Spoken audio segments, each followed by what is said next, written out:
नमस्कार, मैं आर के कश्यप स्वागत करता हूं आपका अपने YouTube चैनल मार्केट गाइड में। आज का हमारा टॉपिक है इन्वेस्टमेंट। इन्वेस्टमेंट किस तरीके से की जाती है और एक इन्वेस्टर किस तरीके से पैसा कमाता है और इन्वेस्टमेंट किस तरीके से होती है और एक फंड मैनेजर किस तरीके से आपके पैसे को मैनेज करता है और एक डायरेक्ट इन्वेस्टमेंट और एक इनडायरेक्ट इन्वेस्टमेंट क्या होती है। ठीक है, तो आज का हमारा टॉपिक है इन्वेस्टमेंट। इन्वेस्टमेंट के द्वारा हम किस तरीके से अपने छोटे से फंड को या अपने एक बहुत महत्वपूर्ण फंड को हम कैसे ग्रो कर सकते हैं 100% से 500% की तरफ हम रिटर्न निकाल सकते हैं अपने पैसे का एक लॉन्ग टर्म इन्वेस्टमेंट करके और एक सटीक एनालिसिस करके। तो दोस्तों आज का टॉपिक हमारा ये है और मैं बताना चाहूँगा कि हम इसको किस तरीके से एनालाइज करें। ठीक है, तो सिंपल सा मेरी मोबाइल की आप स्क्रीन देख रहे हो, मेरी मोबाइल की स्क्रीन पर हमारा एक ऐप है स्टॉक एज करके, ये वाला स्टॉक एज को आपको जाके प्ले स्टोर से डाउनलोड करना है और डाउनलोड करने के बाद आपको इसकी इस तरीके की होम स्क्रीन आपको मिलेगी। ठीक है, जिनके पास ऑलरेडी है तो वो देख सकते हैं। मैं आज आपको बताने वाला हूँ कि स्टॉक एज के ऐप से आप कैसे समझ सकते हैं इन्वेस्टमेंट के तरीके को और कैसे समझ सकते हैं कि इन्वेस्टमेंट कैसे की जाती है और एक फंड मैनेजर क्या सोच रहा है, वो आपके पैसे को कहाँ लगा रहा है। मैं ये सारी चीज़ें आपको आज दिखाने वाला हूँ लाइव अपने छोटे से वीडियो में। आपको ये देखेंगे, आपको ये बहुत अच्छा लगेगा और जितना होगा आप इस पर कोशिश करो रिसर्च करने की, और रिसर्च करने के बाद मैं आपको यकीन दिलाता हूँ कि आप एक बहुत बड़े इन्वेस्टर बन पाएंगे और बन सकते हैं। ठीक है, तो दोस्तों चलते हैं अपने स्टॉक एज के ऐप पर और देखते हैं कि हम कैसे इन्वेस्टमेंट कर सकते हैं मार्केट के अंदर। ठीक है, ये हमारा होम पेज खुल गया है स्टॉक एज का। ठीक है, हम होम पेज पे जाएंगे, हम सारी चीज़ें देख रहे हैं। यहाँ पे आ रहा है डेली अपडेट्स। डेली अपडेट्स में आप जाएंगे तो आपको यहाँ पे सारी चीज़ें दिख जाएगी। Punjab national bank has reduce 1 year margin cost of fund basket lending rate from. तो यहाँ पे आपको डेली बेसिस की अपडेट मिल जाएगी, कौन सी कंपनी क्या कर रही है, कौन सी कंपनी क्या नहीं कर रही है। ठीक है, फोर्थ कमिंग में आ गए आप। ठीक है, यहाँ पे आपको पता चल जा रहा है कौन कौन सी कंपनीज वर्ल्ड वाइड या कौन कौन सी कंपनी, कौन से म्यूचुअल फंड क्या सोच रहे हैं, ये सारी डिटेल्स आपको यहाँ पे मिल जा रही हैं। ठीक है, इंडिकेस में क्या हो रहा है। इंडिकेस मतलब वो हमारे सूचांक हैं जो एनएससी के ऊपर, जैसे निफ्टी 50 एनएससी का एक सूचांक है। बैंक निफ्टी में 12 बैंक आते हैं, निफ्टी मिड कैप वगैरह। ये सारी चीज़ें मैं पहले ही आपको अपने पहले वीडियो में बता चुका हूँ। ये FIIs और ये DIIs क्या होते हैं। ठीक है, ये कितना खरीद रहे हैं, कितना बेच रहे हैं डेली बेसिस में, यहाँ से आपको पता चल जाएगा। FIIs का मतलब होता है फॉरेन इंस्टीट्यूशनल इन्वेस्टर। DIIs का मतलब होता है डोमेस्टिक इंस्टीट्यूशनल इन्वेस्टर। DIIs के अंदर हमारे वो इंडिया के म्यूचुअल फंड, इंडिया के वो इंश्योरेंस कंपनी या इंडिया की वो बड़े इन्वेस्टर्स आते हैं जो भारतीय बाज़ारों के अंदर इन्वेस्टमेंट करते हैं। FIIs मतलब ये फॉरेन के सारे जितने भी लोग हैं, सिंगापुर के, एशिया के, अपने यूरोप के, है ना, ये सारे लोग इन्वेस्टमेंट करते हैं। तो इनके बीच में फाइट चलती है। जैसे FIIs का देख रहे हो, उन्होंने हमारा लास्ट फ्राइडे के दिन में 958 करोड़ की बिकवाली करी। तो आपको ये भी डाटा यहाँ से मिल जाता है। डील्स का आपको यहाँ पे सब पता चल जा रहा है, कौन सी कंपनी ने कौन कौन से शेयर खरीदे। जैसे कपिल महेश कोठारी ने BSE के ऊपर 1,99,200 क्वांटिटी खरीदी है 38 रुपये के रेट में डेक्कन हेल्थ केयर की BSE के ऊपर। NSE के ऊपर पटेल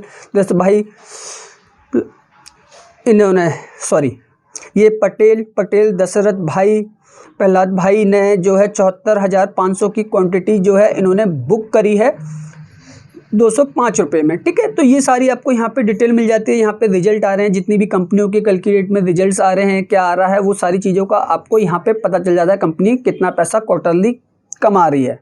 ठीक है, तो यहाँ पे सारी डिटेल्स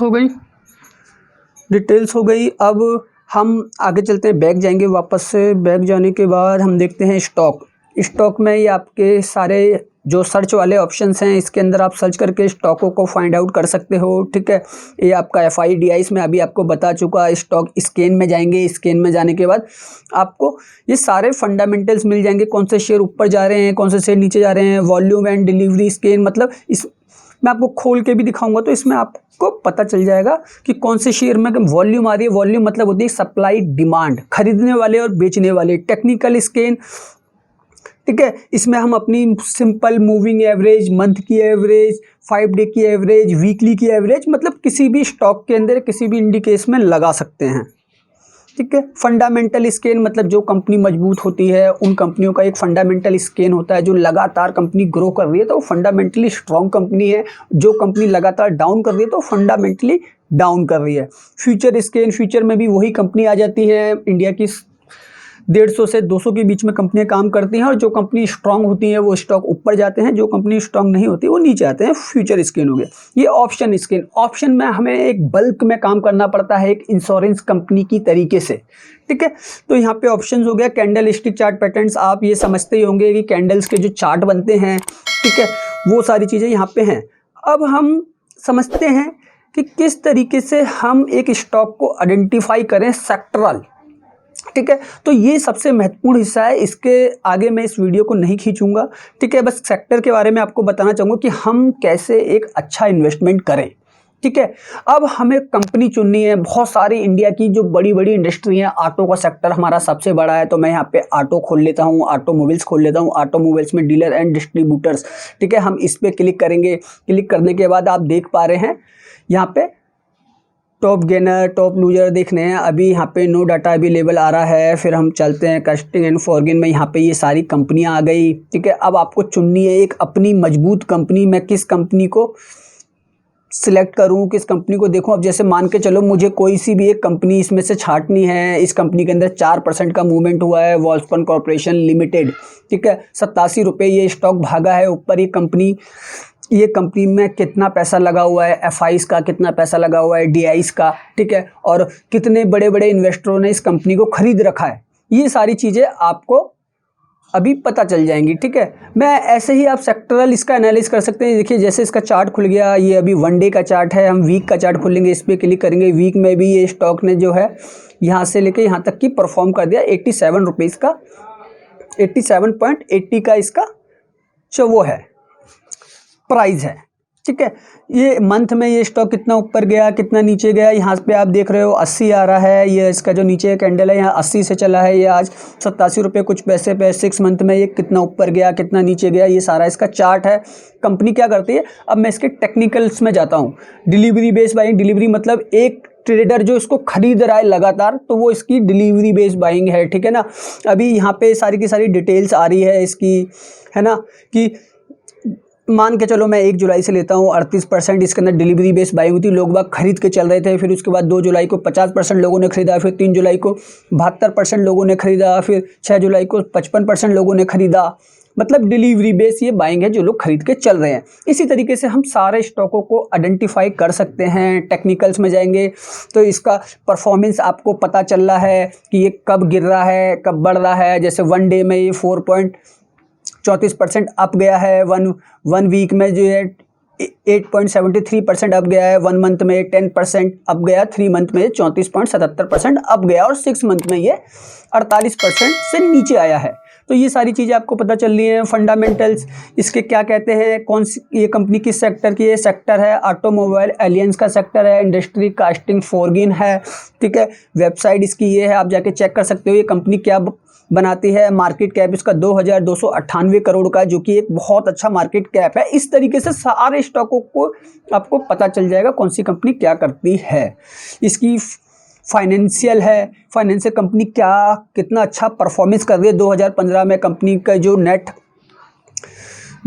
जो प्रॉफिट किया था इसने 9,817 का किया था 2015 3 के क्वार्टर में। 2016 3 के क्वार्टर में, मार्च वाला जो क्वार्टर होता है हमारा बड़ा, उसमें 8,637 रुपये का प्रॉफिट आया था। Profit plus balance sheet. ठीक है। इसकी 2017 में इसने इतना किया था, 2018 में इसने इतना किया, 2019 में इसने इतना किया है। तो इसकी फंडामेंटल्स भी हमें स्ट्रॉन्ग दिख रहे हैं, कोई ज़्यादा कमज़ोर नहीं है। शेयर होल्डिंग्स में आपको पता चल रहा है। प्रमोटर मतलब होता है मालिक। ठीक है। मालिक के पास कितनी हिस्सेदारी है, तो हमें पता चल रहा है 47.49% हिस्सेदारी जो है लमसम 47% की हिस्सेदारी कंपनी में मालिक की है। पब्लिक की 52% हिस्सेदारी। अब हम पब्लिक पे क्लिक करते हैं, पब्लिक पे क्लिक किया हमने तो 52% हिस्सेदारी हमको पता चल गई, ठीक है। अब हम इसके शेयर होल्डर्स पे आते हैं, कौन से कंपनीज ने इस शेयर को खरीद के रखा हुआ है, ठीक।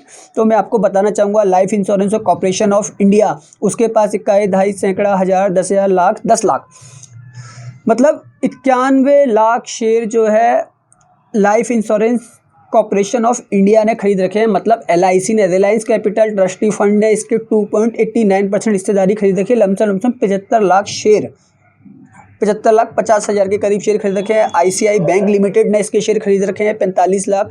गोल्डमैन सैक्स जो इंडिया फॉरेन का बहुत बड़ा एक ब्रोकरेज हाउसेज है प्लस एक बैंक भी है, ठीक है, इसने भी कितनी 32 लाख के करीब शेयर इसके जो है प्लस कर रखे हैं। तो ये हमारी होल्डिंग है बड़े बड़े इंस्टीट्यूशनल की, जिसकी वजह से हमें पता चलता है कि कितनी डिमांड है, ठीक है। अब नॉन इंस्टीट्यूशनल इन्वेस्टर, इसमें बहुत सारे बड़े बड़े इन्वेस्टर और ट्रेडर्स आ जाते हैं, ठीक है। इसमें आप देख रहे हो आकाश भंसाली जी ने खरीद रखी है, इसके अंदर 81 लाख के करीब का शेयर। टेक मेटल्स ने खरीद रखे हैं, एक कंपनी है उसने खरीद रखे हैं। EIPF इसने कुछ शेयर इसके खरीद रखे हैं, 0.7% के हिस्सेदारी इसने ले रखी है, ठीक है। तो ये हमारा सारा होगा, हमको यही चीज़ देखनी है सबसे बड़ी कि किसने खरीदारी करी। इस तरीके से आप स्टॉक को एक फाइंड आउट कर सकते हो, एक अच्छी कंपनी को आप देख सकते हो कि बड़े बड़े लोगों ने जब पैसा लगा रखा है, यही काम एक म्यूचुअल फंड भी करता है, ठीक है। तो हम इसी तरीके से जो है चेक कर सकते हैं सेक्टर में जाके, ऑल टुगेदर जितने भी हमारे सेक्टर हैं, एविएशन है, ओवरसीज़ है, एग्रीकल्चर है, अल्कोहल है, ऑटोमेटिक है, बैंकिंग है, capital goods, chemical, construction, consumer durable, इन सब से रिलेटेड जो भी कंपनियां बाजार के अंदर ट्रेड कर रही हैं उनका हम सारा का सारा फंडामेंटल एनालिसिस कर सकते हैं, ठीक है। यहाँ से आप सारे सेक्टर को पर्टिकुलर चुन सकते हैं। ये देखो मैं एक स्टॉक आपको और दिखाता हूँ किर्लोस्कर का, ठीक है, किर्लोस्कर फॉरवर्ड्स, एंड इसके अंदर मैं आपको सीधा का सीधा फंडामेंटल्स में लेके जाता हूँ। फंडामेंटल्स में क्या हो रहा है, यहाँ पे फंडामेंटल्स में गए, ओवरव्यू हमने देख लिया है, सेक्टर कास्टिंग फॉरगिव, इसका भी सेम बिजनेस है, कंपटीटर्स अपने को पता चलते हैं। रिजल्ट्स, सोल्यूशन, रिजल्ट कंपनी कैसा पेश कर रही है, ये सारा का सारा आपका डाटा यहाँ पे आ गया। रेशियो कंपनी का क्या है, यहाँ पे सब दिख रहा है, return of equity, return of capital employ, return of asset, ये सारी चीज़ें हमको यहाँ पे दिख रही है। फाइनेंशियल मैंने अभी बता चुका हूँ, शेयर होल्डिंग में बता चुका हूँ। शेयर होल्डिंग से हम कैसे पैसा बना सकते हैं, पता कर सकते हैं। यहाँ पे हमने क्लिक किया, क्लिक करने के बाद हमने देखा HDFC small cap fund, HDFC ने इस कंपनी के अंदर हिस्सेदारी खरीद रखी है। 86,09,262 शेयर HDFC ने खरीद रखे हैं। DSP स्मॉल कैप फंड, इसने करीब 3% की हिस्सेदारी खरीद रखी है, 44,60,000 शेयर। और IDFC टैक्स एडवांटेज ने इसमें खरीदारी कर रखी है 36 लाख शेयरों की। अगर ये लोग खरीद के चल रहे हैं तो मुझे लगता है कि अगर आप भी कल की डेट में इसमें पोजीशन बनाते हैं तो ये सारे स्टॉक मजबूती से आपको ट्रेड करने वाले हैं, क्योंकि हम 10,000 लगाएं, शायद हम 20,000 लगाएं, शायद हम लाख रुपए लगाएं, लेकिन हमसे पहले बहुत सारे लोगों ने अरबों रुपए लगा रखे हैं, बहुत सारे ट्रस्टी फंड लगा रखे हैं। शायद आप HDFC में जाते, शायद आप ICI बैंक में जाके इनकी म्यूचुअल फंड को खरीदते, एक फंड मैनेजर के द्वारा इन्वेस्टमेंट करते, वहाँ पे आपको रिटर्न मैक्सिमम कितना मिलता है, 10 से 15%। और वही रिटर्न अगर आप डायरेक्ट लगाते हो तो शायद ये फ्यूचर में आपको मल्टी बेगर स्टॉक भी बन सकता है। आपने 10,000 लगा रहे हो तो शायद आपका साल भर में ये 20,000 भी बन सकते हैं, 100% का रिटर्न भी मिल सकता है। शायद आपको 500% का भी रिटर्न मिल सकता है। आपके 10,000 50,000 बन सकते हैं, आपके लाख रुपए 5 लाख रुपए बन सकते हैं, आपके 10 लाख रुपए 1 करोड़ भी बन सकते हैं, 50 लाख भी बन सकते हैं, ठीक है। तो ये सारी चीज़ छोटा सा एक फंडामेंटल था। मैं आगे इसके ऊपर और वीडियो बनाने वाला हूँ, तो प्लीज़ मेरे, अगर आप मार्केट की फुल नॉलेज चाहते हो, मार्केट की फुल जानकारी चाहते हो और बाज़ार को सीखना चाहते हो एक अच्छे तरीके से स्टेप बाय स्टेप, तो इस चैनल को ज्वाइन करें। आने वाली जो वीडियो हैं वो कितनी ज़्यादा टेक्निकल्स होने वाली, कितनी ज़्यादा फंडामेंटल्स होने वाली है दोस्तों। और मैं आपको दिखाना चाहता हूँ कि मार्केट क्या करती है और मार्केट कैसे हमें पैसा बना के दे सकती है, ठीक है। आज का कॉन्सेप्ट यहीं ख़त्म होता है। धन्यवाद।